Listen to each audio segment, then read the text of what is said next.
A big hello to my YouTube family. Welcome to Diva Classes. This is Divya Vadvani, your English teacher. Today we'll be studying directed writing कि हम लोग जानेंगे directed writing क्या होता है उसके बारे में, उसके कौन कौन से पार्ट्स हैं, क्योंकि this is important for class 11 and 12 ISC exams में ये जो क्वेश्चन है this comes of 15 marks. Okay जो सेकंड पार्ट होता है सबसे पहले ऐसे, उसके बाद जो सेकंड पार्ट होता है उसमें ये 15 मार्क्स का आता है. तो हम लोग इसी के बारे में जानेंगे. डायरेक्टेड राइटिंग एक form of written assessment in the sense आप समझो कि आपको कुछ इंस्ट्रक्शंस दिए गए हैं, कुछ डायरेक्शंस दिए गए हैं और उन्हीं इंस्ट्रक्शंस को फॉलो करके आपको सिर्फ एक पीस ऑफ राइटिंग को क्रिएट करना होता है. Okay it will help people convey means it will help you convey जो भी आपके दिमाग में एक प्री डिफाइंड बाउंड्रीज दी गई हैं, आपको प्री डिटरमाइंड बाउंड्रीज दी गई हैं कि ये आउटलाइंस है, इसके अकॉर्डिंग आपको लिखना है. बी इट एनी रीजन, कोई पेपर, कोई असाइनमेंट, कोई टेस्ट हो, what ever it is.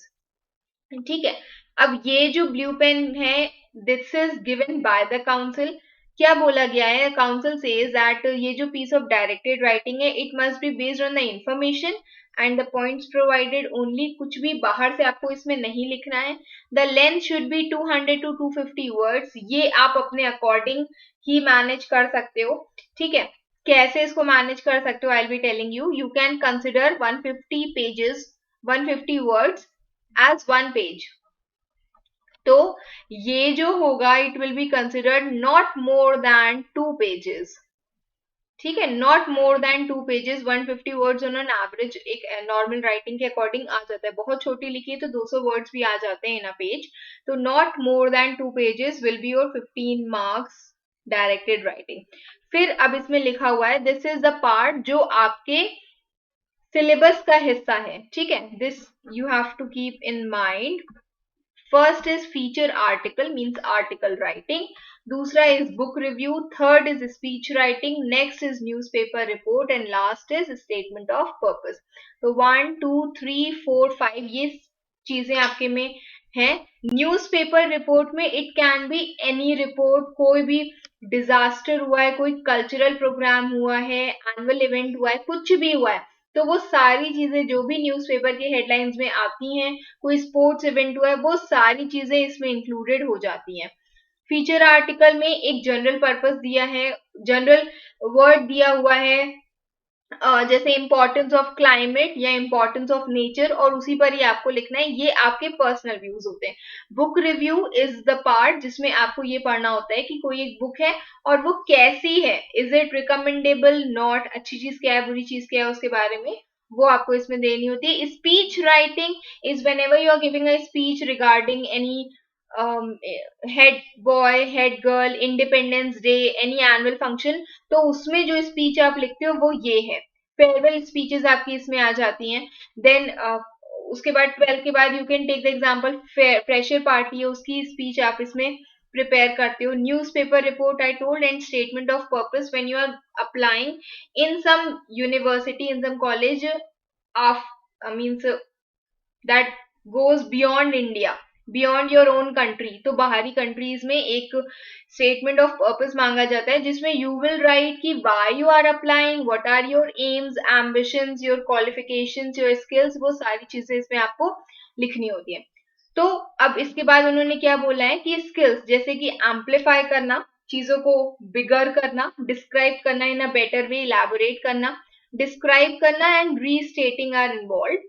Candidates' ability in the above skills, including format, will be taken into account as well as their ability to handle language appropriately in the context of the given situation. कि आप कैसे format को ध्यान में रखते हुए कैसे you take the things in hand, कि कैसे आप उस पर बताते हो, कैसे आप समझा रहे हो उस लैंग्वेज को, उन पॉइंट्स को कैसे एक्सप्लेन कर रहे हो. ठीक है, तो now we will study one by one all of them. थोड़ा थोड़ा सा ब्रीफिंग, क्योंकि इससे ज्यादा आपको इसका मीनिंग, एडवांटेजेस कुछ भी नहीं पढ़ना है, बस आपको पता होना चाहिए. तो सबसे पहला आता है मेरा feature article. That is a persuasive text. आप अपने ओपिनियन इसमें दे रहे हो. You inform the reader about a subject and it is enjoyable to read. अपने opinions इसमें आते हैं. ठीक है, बाकी जितने भी kinds of news articles होते हैं उनसे ये different होता है क्योंकि एक general perspective है subject पे. Instead of reporting news about a particular situation, कुछ हुआ है पास्ट में उसके बारे में बताने, is not article, that is a report. Article जब आप किसी एक सिचुएशन के बारे में एक जनरल एस्पेक्ट अपना शो कर रहे हो. ओके, तो वैसे ही इसमें देखो, अब whenever you are writing an article, council has not given any specific format for each kind of writing. तो जैसे एक आर्टिकल लिखा जाता है हम उसको उसी के जैसे ही कंसिडर कर रहे हैं. ओके, तो सबसे पहले you will right the headline of it, कि जैसे इसमें दी हुई है, सपोज करो इंपॉर्टेंस ऑफ नेचर हो गया. सब टाइटल आपको लिखना है, लिखो, else it is not that much required. ठीक है, then this is a by line जिसमें आप अपना नेम लिखोगे, and this by line can also be written at the end, either in left or in right. again there is no specific format, तो आप उसको यहाँ पे भी लिख सकते हो कि ठीक है ये जो आर्टिकल, जैसे अच्छा ठीक है, न्यूज़पेपर के अकॉर्डिंग समझो कि जैसे न्यूज़पेपर में जो है यहाँ पर लिखा होता है, तो I consider it here only कि उसको जहां आपने अपना मेन हेडिंग लिखा है उसी के बीच में ही लिख दो इसको. उसके बाद you will right your article here.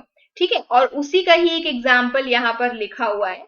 जैसे एक हेडिंग दे दिया, this is a cyber life question mark, और is this a cyber life question mark. फिर यहीं पर you can write your own name and then the whole article, जिसके examples I have given here. हर part के लिए एक एक example is there, and then आप चाहो तो यहीं पर ही ऊपर अपना नेम लिख सकते हो एज बाय दिव्या. ओके, ऐसे करके देन ये आपका आर्टिकल हो गया, एक एग्जाम्पल के तौर पे सबके लिए दिया गया. Next comes is book review, that is the second part, दूसरा वाला हिस्सा है ये, मतलब दूसरा डायरेक्टेड राइटिंग है. बुक रिव्यू एक फॉर्म ऑफ लिटरेरी क्रिटिसिज्म होता है. आप बुक को बता रहे हो, उसको डिस्क्राइब या एनालाइज कर रहे हो उसके कंटेंट, स्टाइल और अच्छी चीजों के अकॉर्डिंग. ठीक है, अब कंटेंट्स उसमें क्या क्या चीजें आती हैं, टाइटल, ऑथर, जॉनर, मतलब उसकी जो टाइप है, कॉमेडी है, रोमांटिक है, थ्रिलर है, whatever is there, publication, and then the introduction, कि आप उसको एक लाइन दो लाइन में वो समझा रहे हो. Then comes a main summary of it, जिसमें you will provide the concise overview, book का कैसा होता है, मेन प्लॉट पॉइंट्स बताओगे, कैरेक्टर सेटिंग की क्या है उसमें, की इवेंट्स इफ एनी. ठीक है, और की इवेंट्स आपसे इन जनरल भी पूछे जाते हैं कि अगर आपने बुक पढ़ी है तो आपको उस बुक का सबसे अच्छा हिस्सा कौन सा लगा है. Then book की strength or weaknesses you will tell, writing style, characters if any, and the pacing कि how the things move in that particular book.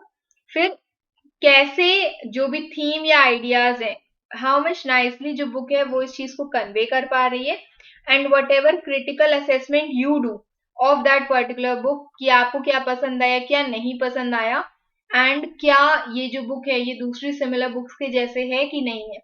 And then the conclusion. See this is a bigger point, आप इसको अपने ही according लिखोगे obviously, जैसे कि book reviews दी जाती हैं. Book review also I have done in, I have taken all the parts of this, but it's just कि again we will start in this session, जो पूरा पार्ट है वो हम लोग फिर से करेंगे. ठीक है, speech writing is already in the part of 2025 specimen paper, तो वो speech writing, and then the other four parts will be taken, one example of each will be there, and rest multiple options, multiple videos are there of directed writing, you can check it in the playlist of language. फिर है summarization, कि भाई आप last में बता रहे हो कि ओके इवेंचुअली आप इसको रिकमेंड कर रहे हो कि नहीं कर रहे हो, बुक का ये जिस्ट था, ये चीजें कि हम भाई रीडर्स को पढ़ना चाहिए कि नहीं, एंड कोई फाइनल रिफ्लेक्शंस या इंसाइट्स की कुछ और जो आपने उस बुक से सीखा हो वो आप इसमें लिख सकते हो. तो this is a book example that you can read on your own. आपसे बस आपको हेडिंग्स अपने अकॉर्डिंग है कि भाई कोई भी हेडिंग आ जाएगी आपको उससे डील करना है. ठीक है, then comes the third one, that is speech writing. एक this is the art of using your proper grammar and expression to convey a thought or message. आपको एक point दिया गया है कि you have to speak a farewell speech, और उस farewell speech में you have to tell about what you have learned from this school, how was your journey till 12th, and what you will do in future, what message you want to give to your juniors. So ये सारी चीजें इसमें आती हैं. It is a formal address delivered to the audience. मैं अगर आपसे बात करूं, this is formal address. ठीक है, then it has a purpose, एक रीजन से हमेशा होता है, and it has to be conveyed in a logically connected ideas. Then इसमें क्या क्या चीजें होती हैं, तो सबसे पहले intro, that you will greet the audience, आप उनको बताओगे कि आप यहाँ पर क्यों हो, what you are celebrating, independence day, teachers day, children's day, annual day, ठीक है।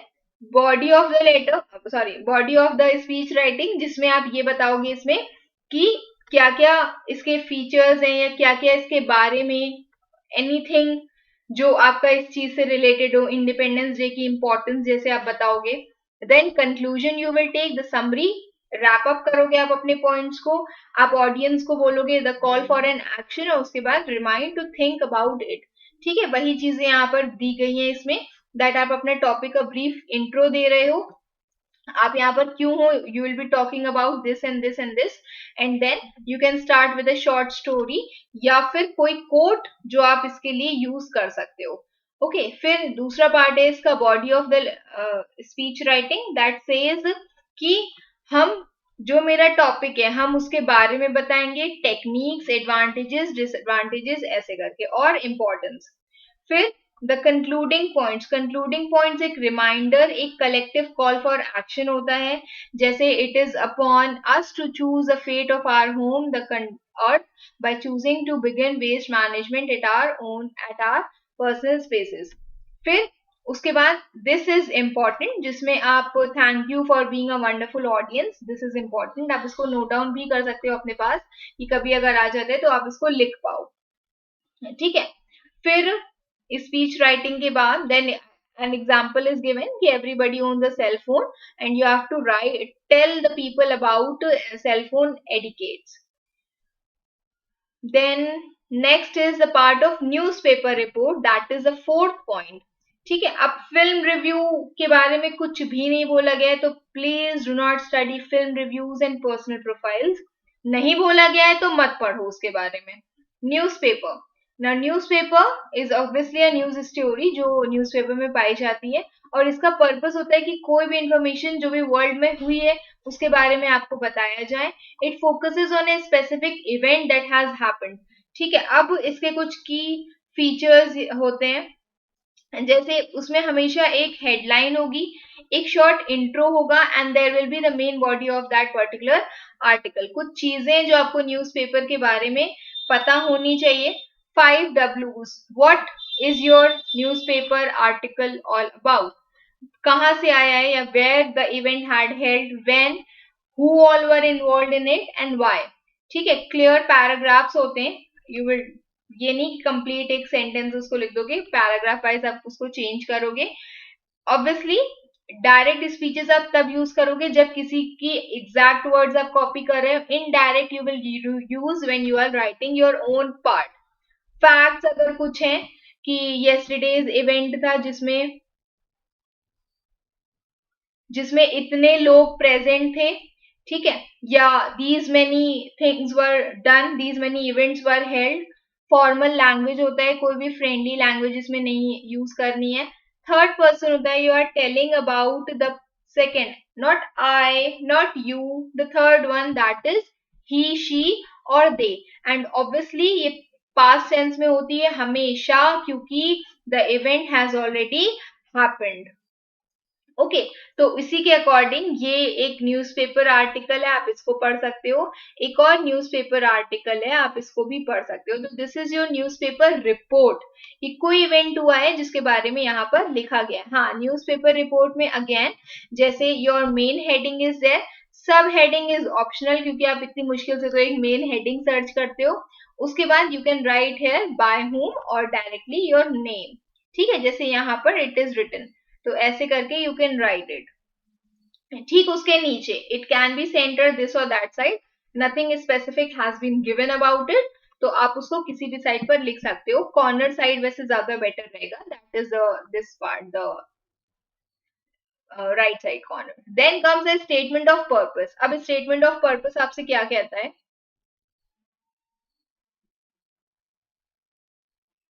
Statement of purpose says कि it is also referred to as a personal statement or a letter of intent. ये critical piece of graduate school application होता है. It can be written after 12th also, obviously इसीलिए आपके course में है, ठीक है, कि जो एडमिशन कमिटीज है उनको आप ये बता रहे हो that who you are, आपके एकेडमिक और प्रोफेशनल इंटरेस्ट क्या है, and how you will add value to the graduate program you are applying to. अगर आप 12 के बाद बीबीए कर रहे हो, बीसीए कर रहे हो, बीए कर रहे हो, बीकॉम कर रहे हो, बीकॉम ऑनर्स कर रहे हो, ठीक है, तो how you will be benefiting the organisation, वो आपका एडमिशन एक्सेप्ट क्यों करें। Then he was a person who was a former associate director of enrollment services in north eastern university. उन्होंने ये चीज बोली है दैट स्टेटमेंट ऑफ पर्पस जो है वो डिसाइडिंग फैक्टर होता है स्टूडेंट के एडमिशन के लिए। ठीक है, तो आपका जो स्टेटमेंट ऑफ पर्पस है it should be where you tell a story about कि आप कौन हो and why you deserve to be a part of that particular university, that community. Then it gives admission committees एक chance उनको देता है to get to know about yourself, आपके बारे में, and how you will add value to the classroom. अब इसमें क्या क्या चीजें आती हैं, your own personal background, financial background is optional not necessary. देखो ये चीजें तो ऑब्वियसली आपको काउंसिल की आउटलाइंस के अकॉर्डिंग ही लिखनी है, not much has to be written, but हाँ पता होना चाहिए कि ये सब चीजें होती हैं। Academic details, what you have done, whatever your subjects, professional experience if any, means you have worked somewhere, you have gone for a training somewhere, long immediate and long term goals आपके क्या है, reasons for selecting why you are choosing that specific institution, obviously आप उसकी अच्छी बातें ही लिखोगे। interest in chosen field, if you are going for MBA, if you are going, sorry, if you are going for BBA, if you are going for BSc, so why you are choosing, you if you are going for B Pharma, why you are choosing that particular field, extracurricular activities, published works, if any, we have written any book, any poetry, you need to tell about that also, submitted papers if any, and interest or hobbies अगर कोई है तो। ठीक है, then ये उसी का एक एग्जाम्पल दिया हुआ है स्टेटमेंट ऑफ पर्पस का, 2 एग्जाम्पल्स आर गिवन हेयर, आप इसको रीड कर सकते हो और इसमें जो अच्छे पॉइंट्स लिखते हैं दिखते हैं आपको वो आप अपने पास ही लिख लो अपने अकॉर्डिंग। ठीक है, तो these two are there that you can use, और rest will be doing soon. तो ये 5 थिंग्स थी जो that come under directed writing. I hope something has gone in your mind that you can know कि भाई ये होती है डायरेक्टेड राइटिंग। और इसके बाद अगर आप you will move towards a part of all the options जो आपके सिलेबस में है, B it speech writing, newspaper report, article writing, book review और एसओपी, तो वो सारी चीजें आप एटलीस्ट लिख पाओगे। ठीक है, तो ये एक ब्रीफिंग थी। If you have liked the video, please do share it with your friends and your best friends, and I'll be sending you this PDF on Telegram. Keep preparing. Best wishes. Thank you.